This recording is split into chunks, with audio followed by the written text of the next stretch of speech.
Hello बच्चों, कैसे हो? सब बढ़िया होंगे। आज बात करते हैं चल कुंडली धारामापी। आपका टॉपिक नजर आ रहा है, ये इंपॉर्टेंट पार्ट है। ये गतिमान आवेश और चुंबकत्व का आगे की वीडियो की बात करते हैं। तो पीछे के जो भी टॉपिक हैं वो वीडियोज आ रहे हैं, उनको लगातार आप प्रैक्टिस करते जाइए और पढ़ते जाइए। जो भी चीज़ें नहीं समझ में आ रही हैं वो कमेंट्स के माध्यम में पूछ सकते हैं। तो बात करते हैं चल कुंडली धारामापी आखिरकार है क्या। नाम से पता चल रहा है चल कुंडली धारामापी मानी धारामापी का चलना। एज ए बेसिक एग्जाम्पल समझते हैं। तो सबसे पहले इसकी जब परिभाषा बनाई तो क्या है वो देखिए। चल कुंडली धारामापी यह एक उपकरण है, यह एक उपकरण है जिसकी सहायता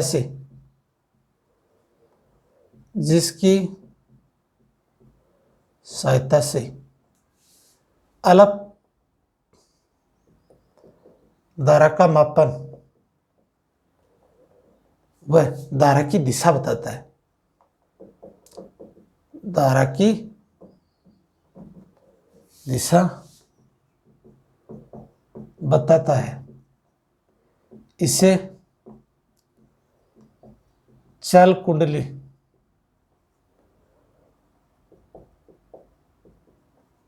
धारामापी कहते हैं। तो बच्चों, आपको परिभाषा से समझ में आ गया होगा कि चल कुंडली धारामापी होती क्या है।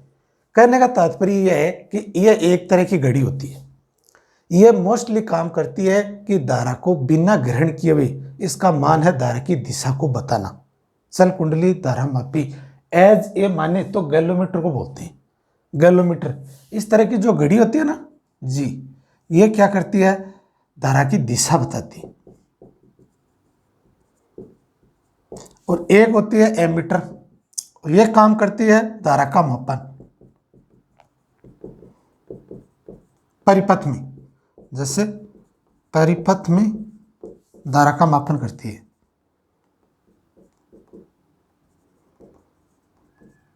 और एक होते हैं बच्चों वोल्टमीटर, यह दो बिंदुओं के मध्य का विभवांतर।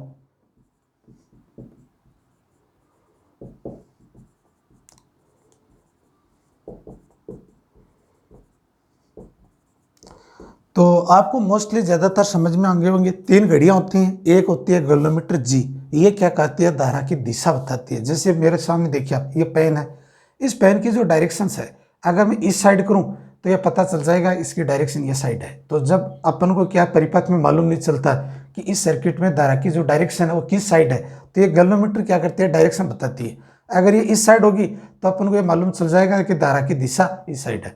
अगर ये धारा की दिशा इस साइड बताती है तो अपन को पता चल जाएगा मेरे जो हाथ है वो कि लेफ्ट साइड में डायरेक्शन बता रही। ये तो काम करती है जी।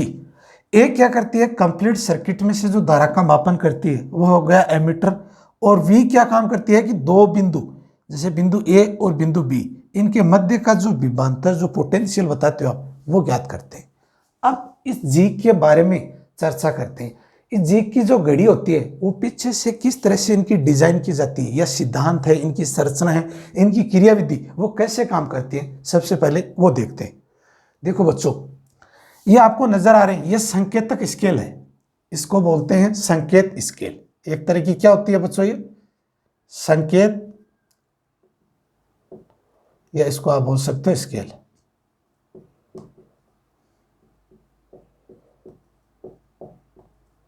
ये संकेतक स्केल है, इनमें पैमाने दिए गए।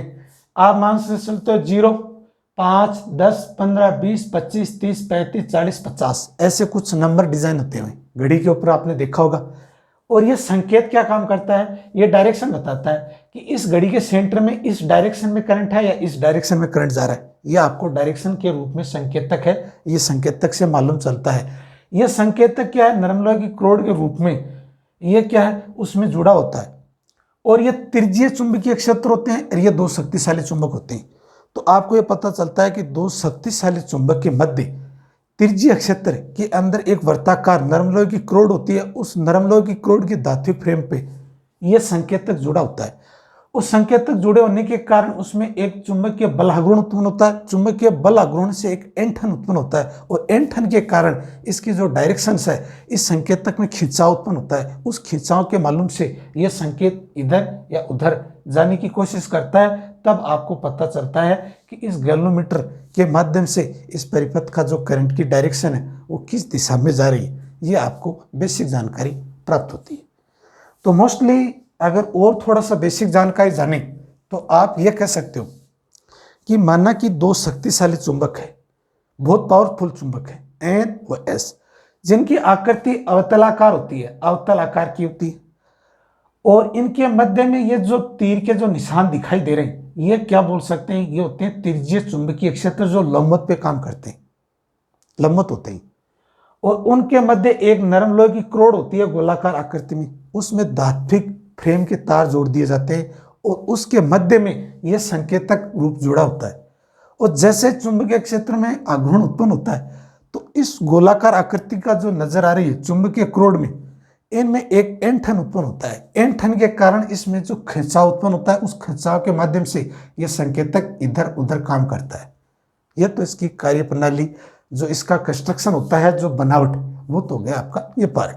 अब ये काम कैसे करता है उसके बारे में चर्चा करते हैं। देखिए बच्चों, कि जब यह चुंबकीय बल आघूर्ण उत्पन्न करता है तो आपको पता ही है कि इसका जो फॉर्मूला है वो क्या हो जाएगा बच्चों, चुंबकीय बल आघूर्ण टो बराबर NIAB साइन थीटा।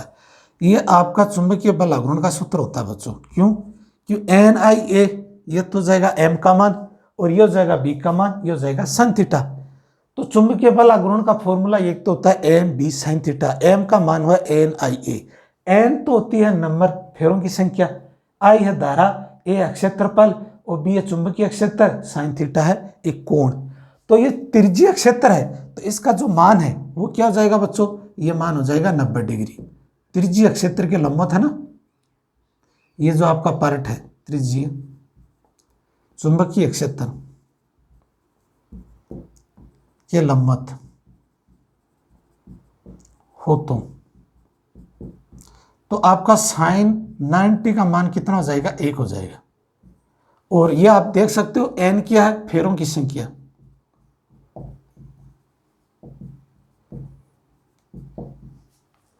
I क्या है बच्चों, I है धारा, A क्या है क्षेत्रफल और B क्या है चुंबकीय क्षेत्र। यह तो आपका पार्ट हो गया चल कुंडली धारा मापी का।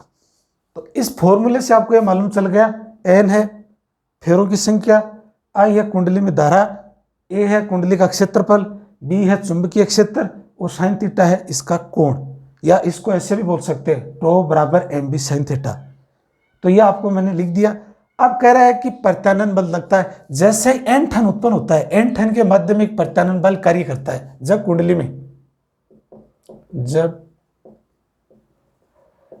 में ऐंठन उत्पन्न होता है, किया गया कार्य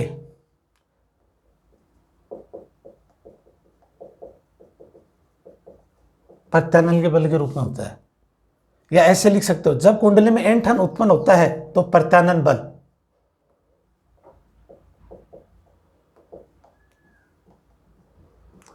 यह हो जाएगा आपका टार्क। तो यह तो हो जाएगा फर्स्ट, यह हो जाएगा सेकंड, यह हो जाएगा फाई, C फाई, यह होगा सेकंड।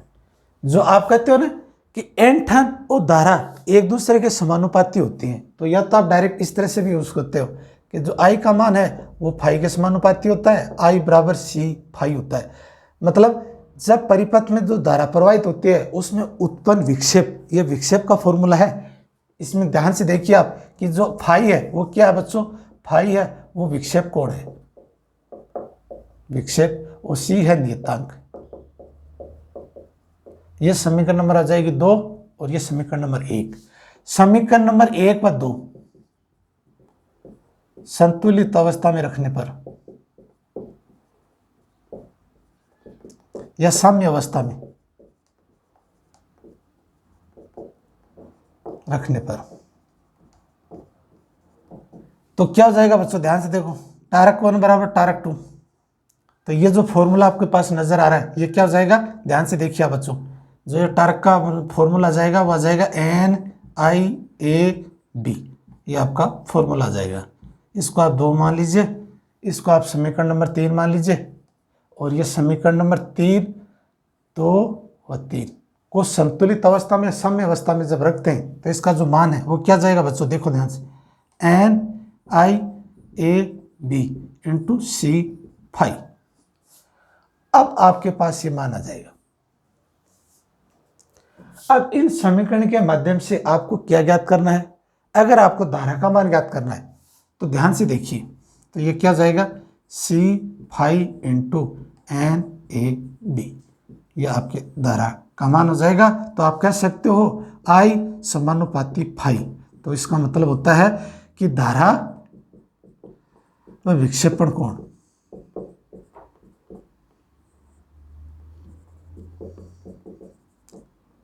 के समानुपाती होता है।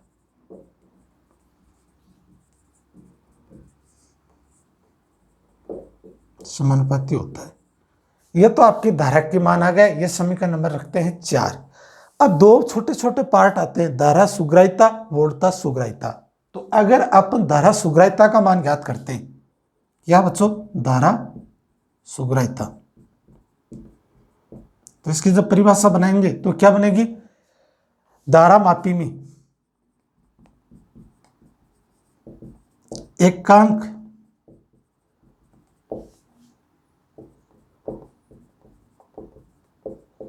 परिपथ में धारा प्रवाहित को धारा सुग्राह्यता कहते हैं।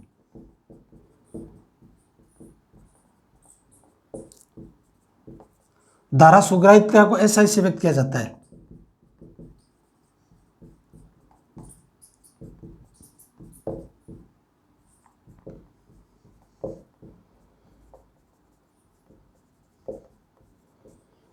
किया जाता है। तो ये बच्चों फॉर्मूला आ जाएगा SI बराबर, ध्यान से देखो, फाई इंटू आई, ये सूत्र होता है। धारा सुग्राह्यता का क्या सूत्र होता है, SI बराबर फाई डेटा आई, विक्षेपण बट्टा धारा। तो आप ये बोल सकते हो एकांक परिपथ में जो धारा प्रवाहित होती है विक्षेपण कोण के मान में, इसके अनुपात को बोलते हैं धारा सुग्राह्यता। इसको सूत्र है, ये होता है SI बराबर फाई अपॉन आई से व्यक्त किया जाता है। यह तो आपकी हो गई सूत्र। इस सूत्र की सहायता से आप मान रख सकते हो। तो अपन क्या करते हैं, इस पार्ट को मिटाएंगे, उससे पहले मैं थोड़ा सा एक बार आपको समझा देता हूं। चल कुंडली धारामापी के नाम से पता चल रहा है एज ए गैल्वेनोमीटर है बच्चों। गैल्वेनोमीटर का काम होता है धारा की दिशा को बताना, एन मुख्य मुद्दे से। इनकी जब एक्सप्लेन करते हो तो ये देखिए कि माना कि 2 शक्तिशाली चुंबक है जिनमें त्रिज्यीय चुंबकीय क्षेत्र के मध्य एक गोलाकार आकृति की नरम लोहे की क्रोड है जो धात्विक तरह से लपेटी गई है तारों से, और ये जो संकेतक रूप है वो धात्विक क्रोड के मध्य में जुड़ा हुआ संकेत है। और ये क्या करता है, जैसे चुंबकीय बल आघूर्ण उत्पन्न होता है तो इसमें एन उत्पन्न होता है, एन के कारण ये संकेत काम करता है और ये डायरेक्शन बताने का काम करता है। ये एक स्केल होती है, ये पैमाने के मान से अपन को ये पता चलता है कितना डायरेक्शन किस दिशा में जा रही है, इसका क्या मान है। ये मुख्य पैमाना इस बात को व्यक्त करता है। अब कह रहा है कि जब चुंबकीय बल आघूर्ण उत्पन्न होता है तो आपको पता ही है टारक बराबर mb sin थीटा होता है। mb का जो फॉर्मूला या तो आप ये लिख सकते हो NiAb sin थीटा, तो sin थीटा का मान वो लंबवत है तो 90, थीटा का मान 90 हो गया तो ये सूत्र आ जाएगा NiAb। ये तो हो गया टारक 1। अब कह रहा है कि जैसे ही इस कुंडली के अंदर संकेतक के रूप में विक्षेपण उत्पन्न होता है या क्या उत्पन्न होता है, प्रत्यानयन बल उत्पन्न होता है। तो प्रत्यानयन बल का फॉर्मूला होता है C फाई, फाई होता है विक्षेपण कोण, C है नियतांक कुंडली का। ये मान और ये मान, इन दोनों को जब आप संतुलित करते हो तो इसमें से धारा निकल के आ जाती है, धारा का मान। अब धारा सुग्राह्यता क्या कहती है कि धारामापी के एकांक परिपथ में जो धारा प्रवाहित करते हैं, अगर ये भी अगर याद नहीं रहे तो आप ये कह सकते हो एकांक धारा प्रवाहित करने पर विक्षेपण कोण के मान के बराबर हो या मान के अंतर को धारा सुग्राह्यता कहते हैं। धारा सुग्राह्यता को SI से व्यक्त किया जाता है। ठीक है बच्चों, सेंसिटिव करंट अंग्रेजी में बोलते हैं, सेंसिटिव करंट बोलते हैं, ऐसा इसे व्यक्त किया जाता है। अब आपके पास फाई है, आई का मान आप रख सकते हो। तो इस पोर्शन को मैं मिटा रहा हूं, थोड़ा सा 2 मिनट के लिए देख लीजिए आप, और मिटाने के बाद मैं इस पोर्शन को कवर करूंगा। ठीक है बच्चों, अब देखो बच्चों, ये जो पोर्शन था अभी जस्ट क्या था, वो आई बराबर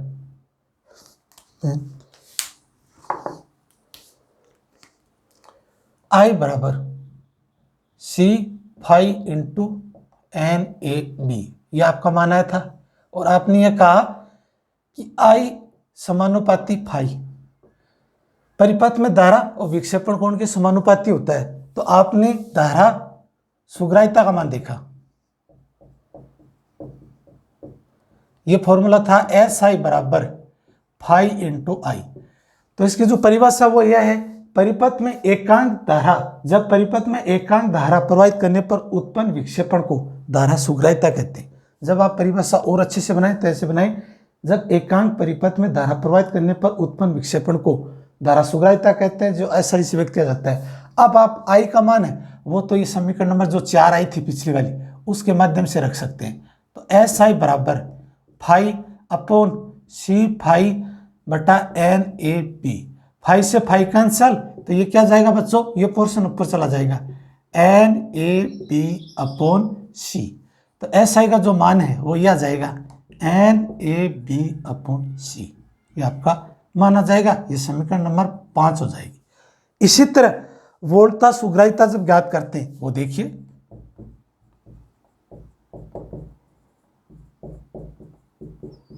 वोल्टता सुग्राहिता बोलते हैं एस वी। ध्यान से देखिए बच्चों, तो इसका जो फॉर्मूला है वो फाई इंटू वी। अब वी का फॉर्मूला वो ओम के नियम से ज्ञात करेंगे, ओम के नियम से वी इक्वल टू होता है आई आर, और आई आर की जगह रख देंगे एस वी बराबर फाई इंटू आई आर। और आई का मान है वो आपको मालूम है, यहां से रखेंगे बच्चों, फाई बराबर C phi into N A B, और यहां से क्या हो जाएगा आर। तो फाई से फाई कैंसिल हो गया, ये जो मान है वो एस वी बराबर क्या हो जाएगा बच्चों, एन ए बी इंटू सी और आर। ये धारा सुग्राहिता के वोल्टता का मान हो गया। ये पार्ट हो गया आपका वोल्टता सुग्राहिता, और ये आपका हो गया धारा सुग्राहिता, और ये हो गया धारा। तो चल कुंडली धारामापी किसे कहते हैं, चल कुंडली धारामापी का सिद्धांत और उसकी व्याख्या और कार्य करने का सूत्र, और साथ साथ में धारा सुग्राहिता और वोल्टता सुग्राहिता के बारे में दीजिए जानकारी। तो आप इस तरह से बता सकते हो। यह तो आपका पार्ट हो गया चल कुंडली धारामापी और धारा सुग्राहिता और वोल्टता सुग्राहिता। अब बात करते हैं नए टॉपिक की तरफ। ये देखिए बच्चों, अब बात करते हैं नए टॉपिक पे बच्चों। देखिए एमीटर,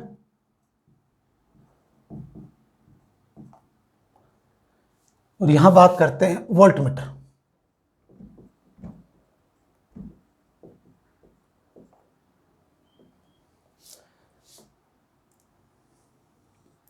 तो सबसे पहले बच्चों करते क्या है, एमीटर का काम होता है धारा का मापन करना। तो इनका जो मेन उद्देश्य है वो क्या करता है, परिपथ में धारा का मापन करना।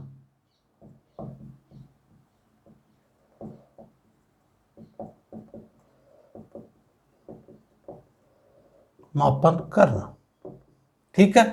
और एमीटर का मात्रक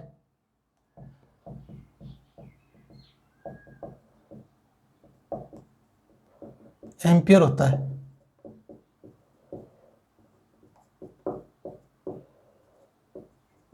मेन उद्देश्य इनका यह है। अब वोल्टमीटर की बात करते हैं। वोल्टमीटर क्या करता है कि नहीं, दो बिंदुओं के मध्य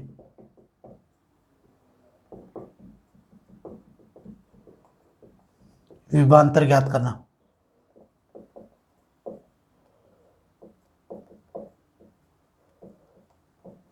दूसरा क्या करता है, वोल्टमीटर का मात्रक क्या होता है,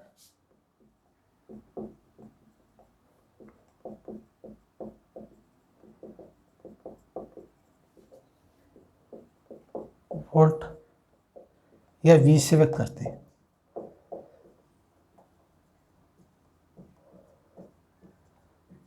ठीक है बच्चों, ये तो था आपका मेन पार्ट। और एमीटर में प्रतिरोध कितना होता है? 0 होता है। ये एक मेन इंपॉर्टेंट पार्ट है।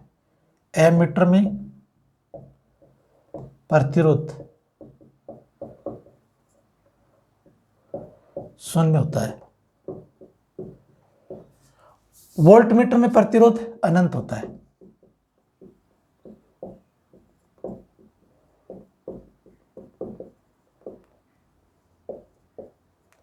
अनंत होता है। ठीक है बच्चों, ये तो थे मेन मुख्य पार्ट। और एमीटर हमेशा परिपथ के श्रेणीक्रम में जुड़ता है। एमीटर परिपथ के श्रेणीक्रम में जुड़ता है। वोल्टमीटर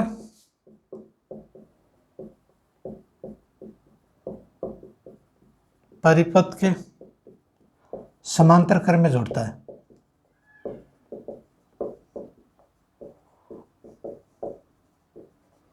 ठीक है बच्चों, अब एक कह रहे हैं कि एमीटर व वोल्टमीटर के अंतर, इनके मेन मुख्य पॉइंट क्या है। तो आपको मालूम है एमीटर की घड़ी को ए से व्यक्त करते हैं, वोल्टमीटर की घड़ी को बी से व्यक्त करते हैं।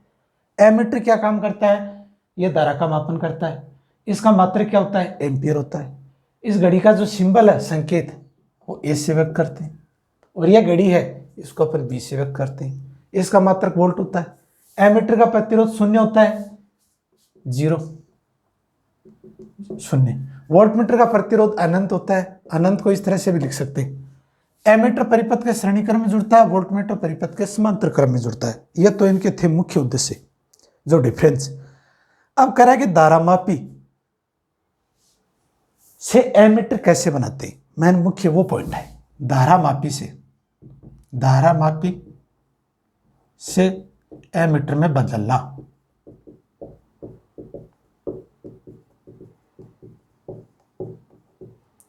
एक आपका पार्ट हो जाएगा धारामापी से वोल्टमीटर में बदलना। धारामापी को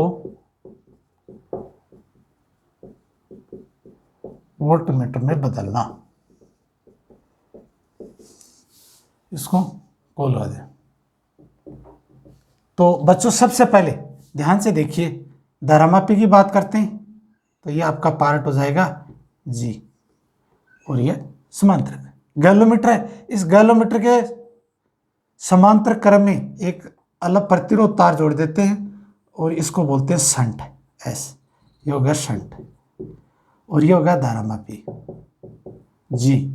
तो जैसे धारा आई प्रवाहित होगी ना, तो यह से धारा तो जाएगी आई जी, और यह धारा क्या हो जाएगी? आई माइनस आई जी। ठीक है बच्चों, और इसकी जो डायरेक्शन है वो इधर आ जाएगी। जब संतुलित करते हैं इस पार्ट को, जब संतुलित करते हैं तो लिखते हैं जी बराबर एस। जब इस पार्ट को संतुलित किया जाता है तो जी बराबर एस लिखा जाता है, और जी की जगह है आई जी, और एस की जगह क्या लिख सकते हैं? आई माइनस आई जी। और यहां से एस लिख देते हैं और यहां से क्या लिख देते हैं? जी लिख देते हैं। आया बच्चों ध्यान में? अब आपको जो फॉर्मूला ज्ञात करना है, एमीटर में बदलना है, तो सबसे पहले क्या करते हैं? धारा जो आई प्रवाहित होती है तो ये गैलोमीटर में जुड़ती है, तो ये गैलोमीटर है। इसका जो धारा का कुल मान में से जो गैलोमीटर वाला मान है वो ज्ञात कर देंगे, मतलब वो माइनस कर देंगे, तो आपका शंट का जो मान है, प्रतिरोध में से जो गुजरेगी वो धारा हो जाएगी ये। अब आपको अज्ञात प्रतिरोध का मान चाहिए ना, एस का, तो एस का मान चाहिए होता क्या हो जाएगा बच्चों? I G upon I minus I G into G. ये आपका पर सूत्र हो गया। ये समीकरण नंबर 1 हो गई। एस है वो शंट है, तो इसकी जब परिभाषा बनाए तो ऐसे लिखना है कि गैलोमीटर धारामापी के समांतर क्रम में एक छोटा सा प्रतिरोध टुकड़ा जोड़ देते हैं। तो धारामापी को एमीटर में बदलने के लिए क्या करते हैं? धारामापी को एमीटर में बदलने के लिए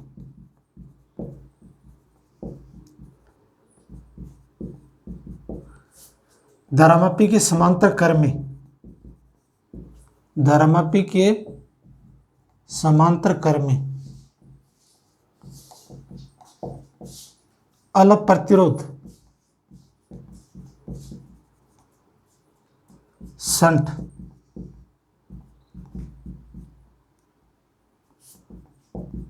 तार का प्रतिरोध जोड़ दिया जाता है।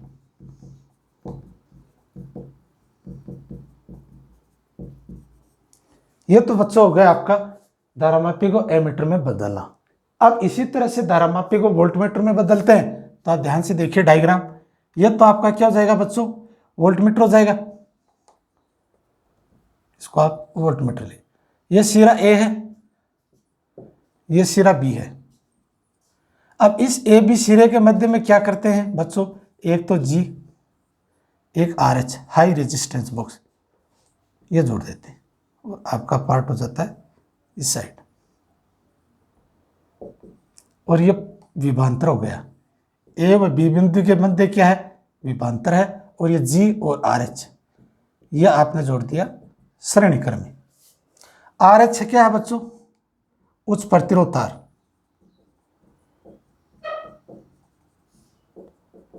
जी है धारामापी, वी है वोल्टमीटर। तो अब जिसमें जो धारा प्रवाहित होगी वो क्या हो जाएगी बच्चों, आई, और यहां से क्या हो जाएगी, आई जी। ध्यान से देखिए अब आर एच और जी में तो ये चली जाएगी जी, तो ये जो समीकरण है वो क्या हो जाएगी, देखिए ध्यान से, V बराबर आई जी, जी प्लस आर एच, ये फॉर्मूला जाएगा। अब इस इक्वेशन को जब करते हैं ध्यान से देखिए, V बराबर आई जी जी प्लस आई जी आर एच, तो V अपॉन आई जी बराबर जी प्लस आर एच। आपको अज्ञात प्रतिरोध है, इसका मान ज्ञात करना है, तो आर एच बराबर, तो क्या हो जाएगा, V upon I G minus G. ये अज्ञात प्रतिरोध है, इसको बोलते हैं उच्च प्रतिरोध, तब ये वोल्टमीटर में बदल जाएगी। ये इक्वेशन नंबर हो जाएगी 2। तो इस सर्किट में क्या करना है आपको, धारामापी को वोल्टमीटर में बदलते हैं तो ये सबसे पहले उच्च प्रतिरोध तार,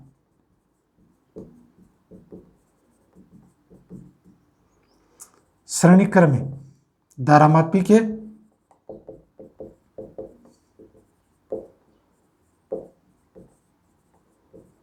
श्रेणी क्रम में जोड़ दिया जाता है।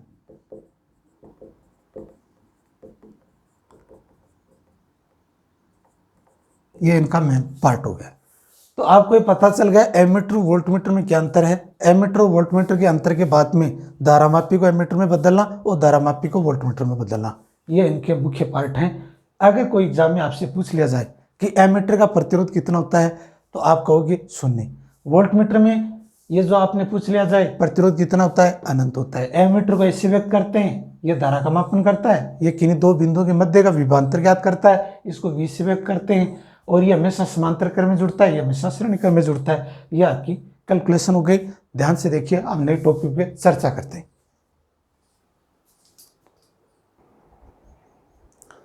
अब बच्चों नया टॉपिक है, ये देखते हैं। अच्छा टॉपिक है, वर्ताकार पथ में परिक्रमण करते हुए इलेक्ट्रॉन का चुंबकीय आघूर्ण। चुंबकीय आघूर्ण का मान m से या स्मॉल m से जो भी व्यक्त करते हो इसी से कह सकते हो। चुंबकीय आघूर्ण ज्ञात करेंगे। तो अब देखिए ध्यान से, माना कि एक वर्ताकार पथ है, वर्ताकार पथ में मूल बिंदु O से R दूरी पे इलेक्ट्रॉन है जो v वेग से गति कर रहा है। तो इस से क्या ज्ञात करना है, कक्षीय इलेक्ट्रॉन की में जो धारा आई है वो देखते हैं। तो इस वर्ताकार पथ में ध्यान से देखिए, वर्ताकार पथ में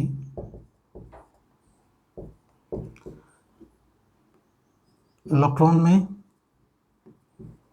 कक्षीय पथ में धारा, तो I बराबर Q अपॉन T होता है बच्चों। Q की जगह दे रखा है E, आपको पता है कि Q की जगह E मान दे रखा है, और यहां से आ जाएगा T। T का मतलब होगा आवर्तकाल। जब कोई कण मूल बिंदु से वर्ताकार पथ में चक्कर लगाता है और वो v वेग से गति करता है, तो इसका जो T का जो फॉर्मूला है वो ये आ जाता है 2πr इंटू v। ये टाइम पीरियड हो गया। T होता है टाइम, ये कितना टाइम लगता है, एक परिधि पे जब चक्कर लगाता है तो परिधि होगी 2πr, वेग नाम का कोई इलेक्ट्रॉन है ई, वो चक्कर लगा रहा है, तो ये होगा वी। तो ये जो समीकरण आ जाएगी ई वी इंटू 2πr। तो आपका आई का जो मान है वो क्या हो जाएगा बच्चों, ई वी इंटू 2πr। यह तो जाएगा आई का मान, समीकरण नंबर 1। दूसरे आप चुंबकीय द्विध्रुव घूर्ण ज्ञात करते हैं। चुंबकीय द्विध्रुव घूर्ण एम बराबर एन आई ए। एन है फेरों की संख्या, तो एन का जो मान है वो तो जाएगा 1। एन है फेरों की संख्या,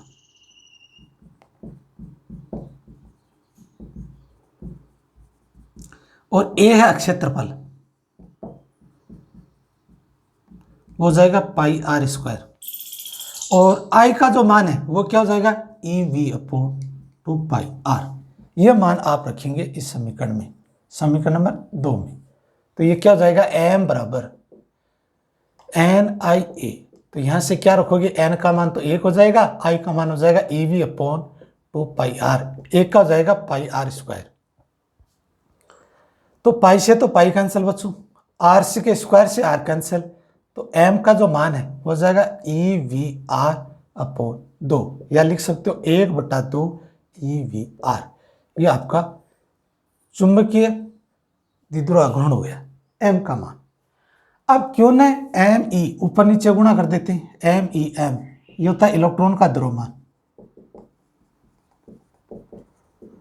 तो एम बराबर 1/2 एम ई, और ये हो जाएगा एम वी आर, और ये इलेक्ट्रॉन यहाँ ले लेंगे, ये पोर्शन यहाँ जाएगा। अब आपको पता है कोणीय संवेग L बराबर G का मान होता है एन वी आर, द्रव्यमान गुणा वेग गुणा दूरी, ये हो जाएगा L। तो इस पार्ट की जगह पर क्या रख सकते हैं, m बराबर 1/2 m, और यहाँ से आ जाएगा E और G। अगर अपन कैपिटल M से व्यक्त करते हैं तो E J इंटू 2ME, और ये माइनस चिन्ह का ऋणात्मक आ जाएगा। ये इस बात को व्यक्त करता है, ये समीकरण नंबर 2, ये समीकरण नंबर 3, ये समीकरण नंबर 4। ये इस बात को व्यक्त करता है कि जो J और E ये एक दूसरे के विपरीत दिशा में होने के कारण ये ऋणात्मक मान आता है। इलेक्ट्रॉन का मान वो विपरीत दिशा में गति करता है कक्षीय, इस वजह से माइनस ले लिया। अब ये जो J है ये क्या करते हैं, बोर मॉडल का कोणीय संवेग आपने देखा होगा, बोर मॉडल का कोणीय संवेग J बराबर होता है NH इंटू 2π। ये फॉर्मूला आप इसमें रख दीजिए। तो M का फॉर्मूला जाएगा बच्चों E NH अपॉन 2ME, ठीक है। तो N का मान रखेंगे 1 प्रथम कक्षा के लिए।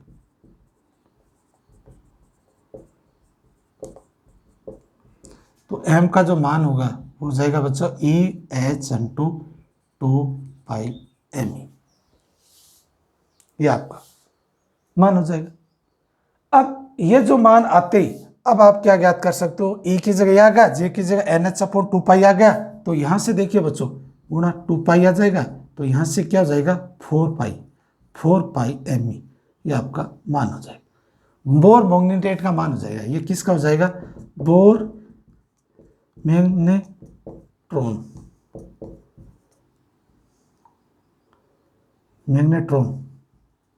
का मान हो जाएगा।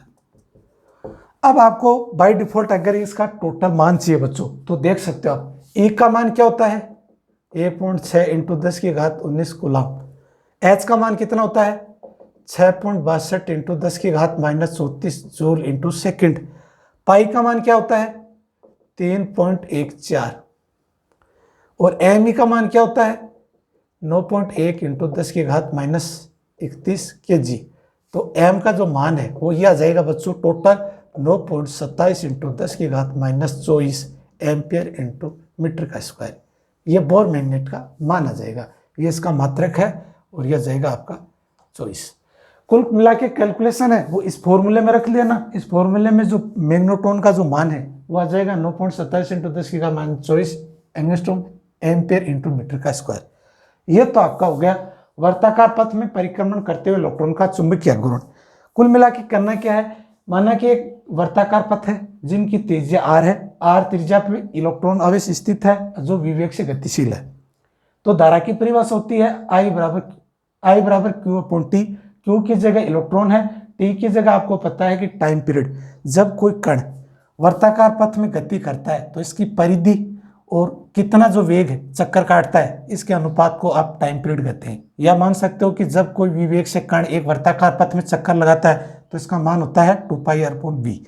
यह मान आप I के इक्वल रखोगे तो आ जाएगा ev/2πr। अब चुंबकीय द्विध्रुव आघूर्ण का फॉर्मूला होता है m बराबर NIA, n फेरों की संख्या, I धारा, A क्षेत्रफल। तो ये मैंने लिख दिया, क्षेत्रफल को πr² लिख सकते हैं क्योंकि वर्त का जो क्षेत्रफल है वो πr² हो गया। ये मान आप यहाँ रखोगे तो ये इक्वेशन नहीं आ जाएगी। अब ये जो m ही है ये इलेक्ट्रॉन का द्रव्यमान है, ये ऊपर नीचे जब गुणा करेंगे तो ये फॉर्मूला जाएगा E/2me mvr। mvr क्या है, कोणीय संवेग है, इसको बोल सकते हैं कोणीय संवेग, जिसको LJMVR, ये वेक्टर राशि है, सदिश राशि है, सदिश में व्यक्त कर सकते हैं इसको। तो इसको अगर आप सदिश में व्यक्त करोगे तो आप इसके ऊपर डायरेक्शन लगा सकते हो, और ये भी सदिश राशि है। इलेक्ट्रॉन अदिश है और ये Me भी इलेक्ट्रॉन में क्या है, अदिश राशि है। ये मान आप जब ज्ञात करोगे बोर मॉडल में, तो बोर मॉडल का कोणीय संवेग का जो मान होता है वो होता है NH/2π। ये मान रखोगे J की जगह तो ये रखोगे, और n का मान है प्रथम कक्षा के लिए n1 हो जाएगा और बाकी की समीकरण आपके पास हो जाएगी। तो कई बार पूछ लिया जाए कि वर्ताकार पथ में परिक्रमण करते इलेक्ट्रॉन का चुंबकीय घूर्ण या बोर मैग्नेट्रॉन का सूत्र ज्ञात कीजिए, तो ये हो जाएगा। इसका मान आप देख सकते हो, ये आता है, ये रखोगे तो आपकी टोटल कैलकुलेशन आएगी 9.27 × 10⁻⁻24 metre into ampere square, ampere into metre square. ये तो पार्ट हो गया आपका वर्ताकार पथ में। अब आपसे यही कहते हैं बच्चों कि लगातार आप पढ़ते जाइए, इस वीडियो को लाइक और शेयर सब्सक्राइब करना ये तो आपको पता ही है, और जो भी बच्चे नहीं हैं उनको भी आप मोटिवेट करते रहिए। जो चीज़ें नहीं समझ में आ रही वो कमेंट्स के माध्यम से पूछ सकते हो, और हम यही उम्मीद करते हैं कि लगातार ऑफलाइन क्लासेस जब तक नहीं खुले आप जो भी सोशल मीडिया पे जो अच्छा कंटेंट मिलता है उसको रेगुलर आप स्टडी करते जाइए। ये साइंस की बुक्स ऐसी होती हैं, इनको रेगुलर पढ़ते जाइए। ये नहीं कि सप्ताह में एक दिन पढ़ लिया बाद छोड़ दिया, नहीं, भले 1 घंटे या 1 घंटा या 2 घंटा पढ़े पर रेगुलर पढ़ें, इनसे आपके लिए एडवांटेज अच्छा होगा। तो मैं उम्मीद के साथ यही कहता हूँ कि आज का टॉपिक समझ में आ गया होगा। जो भी अगर आपके डाउट्स हैं वो कमेंट के माध्यम में पूछ सकते हो। इसी वीडियो को यहीं क्लोजअप करते हैं और नेक्स्ट वीडियो नए टॉपिक के साथ मिलते हैं। तब तक के लिए आपको थैंक यू।